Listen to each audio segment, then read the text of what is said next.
we see an increase of victims of human trafficking every year detected by the police. The last reports say we found in 2010 about 1,000 victims in Holland, which is not much, of course, 1,000. If you got figures from the UN, they think every year 700,000 women and children are trafficked because they are worked into sexual exploitation. And figure that with 1,000 victims, but still it's raising. So I don't know if there's less human trafficking or more human trafficking, at least we find more victims. And I think human trafficking is a global problem. It's like a tsunami raised over Europe. If you see the problems that we are facing in Sweden, in Holland, in England, in Germany, it's like a constant flow of people from poor countries coming to the wealthy countries. And of course we have to try and stop it, but it's also an economical problem. And as you know, as police, as social workers, these global problems are so immense that we have to focus on our own priority in what we can use and what we can achieve. But think globally.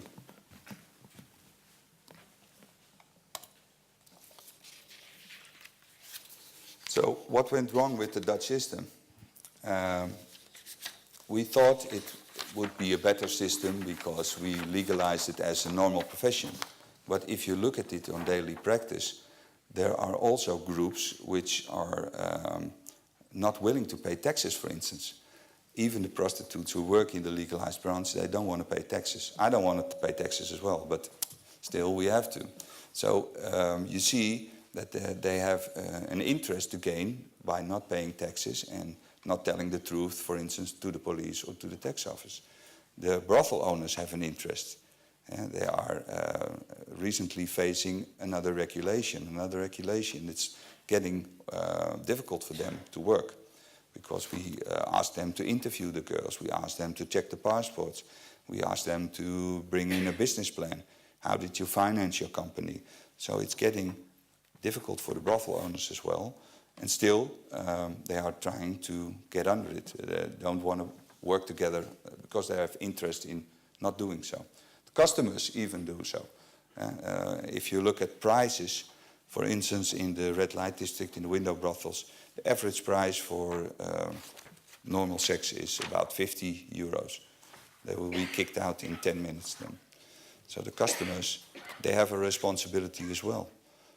We try to raise this awareness with these customers by Crime Stoppers campaign. Do you know what Crime Stoppers is? Calling anonymously to the police and give information. We did a campaign especially for buyers, and we got a raise of 100% of new cases, and I think they came from buyers. They saw things which were not right and they tipped it to the police. So you can fight the buyers like you do, or try at least to cooperate with them and gain their information. It's another way of looking at it.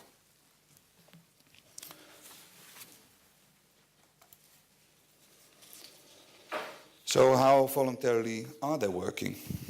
There are groups, believe it or not, who do work voluntarily, but it's a small group. And it's a small group who stands up and speaks out, which are not afraid to come forward in the media and tell what they think of this problem. And that's one of the things I'm criticizing our policy in Holland. You should not talk about people, but with people. So try to influence the sex workers, the buyers, the brothel owners in your new policy. I think that works better. Simon, keep awake.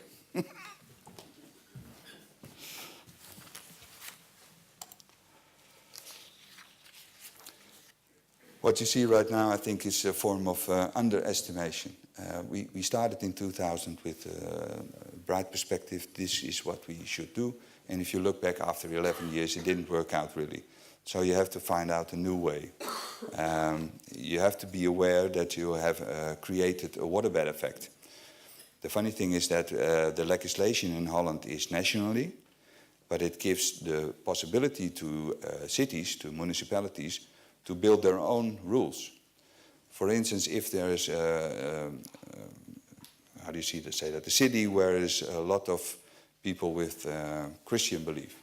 They don't want prostitution in their area. Okay, so they don't give any permits. But somebody who's willing to work there will go to another city. So if you push here, it will raise here. It's normal, we can all understand that. But it's one of the things that they didn't thought about during this legislation in 2000. It will create new loopholes in the law.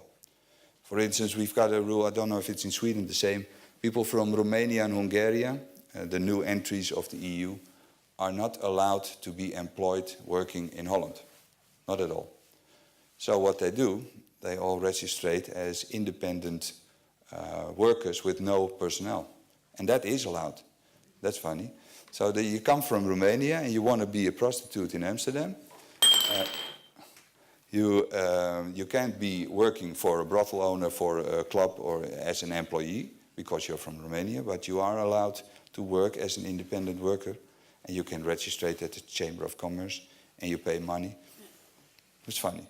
So our government is still creating problems for us as police officers, for NGOs, for in upholding this law. It's difficult.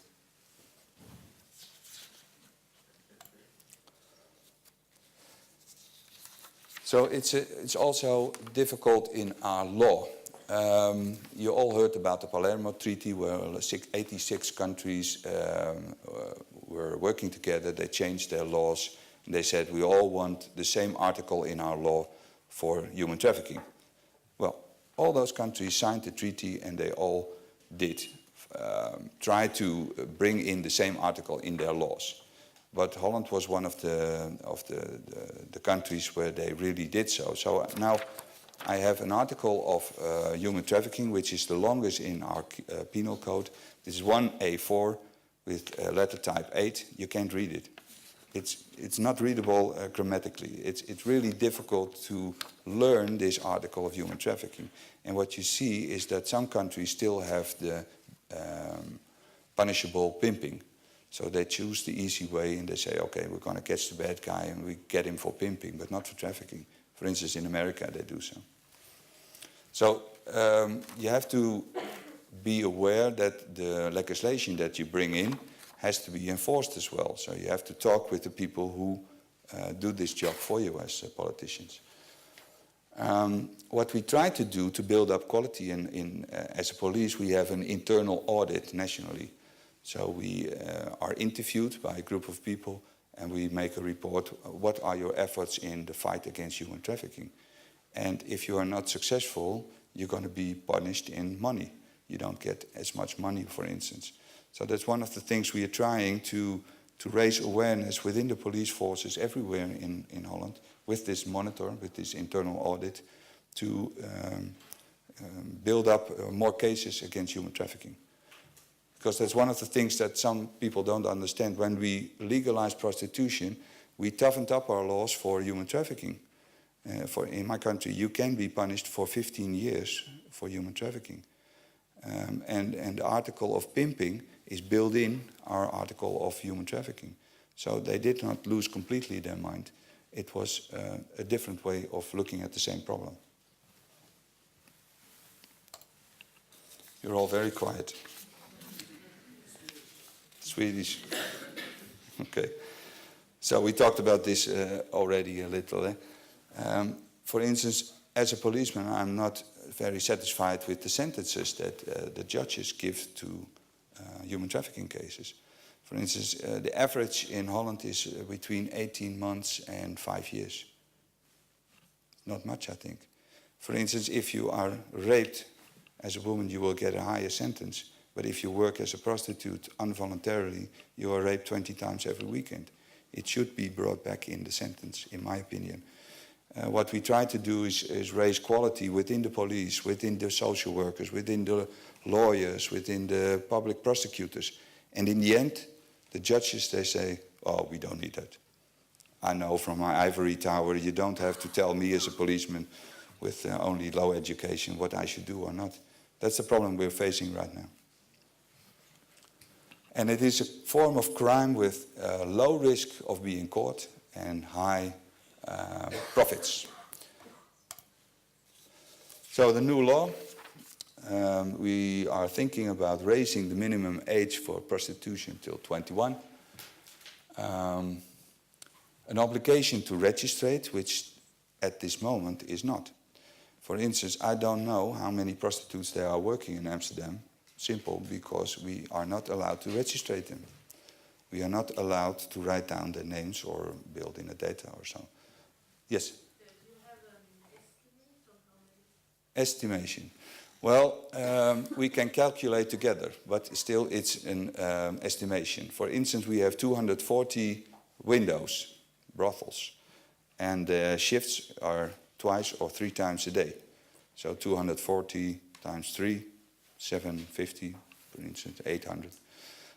We've got estimations from the health department, which say on a yearly base on STD programs, we think about 8,000 prostitutes working in Amsterdam in all sectors, not only the red light district, but also the other ones. If you look at figures from the PNG, what do you think? 1,200.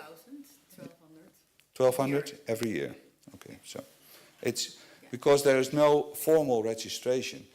And on the other hand, I think that's right, because if you see it as a form of labor, why should we registrate prostitutes? We don't registrate butchers or bakers or... Huh? For instance, if I stop a car as a policeman and I check the papers of the driver, and he has his driver's license and car papers and the car is insured, he's not drunk, there's no outstanding warrants, he goes his way. I don't write down his name or telephone number. Why should we do with prostitutes? Yes? So what would you do if you find a prostitute who is not registered? I mean, would you say you're not allowed to continue? But this is the new law that we try to bring in, that they are obliged to register. But still, if I control a brothel, I look at 3 things. If she is over 18, if she is allowed to work here as an EU member, and if she does this work voluntarily, which is the hardest part. So I can check her passport and see that she's over 18.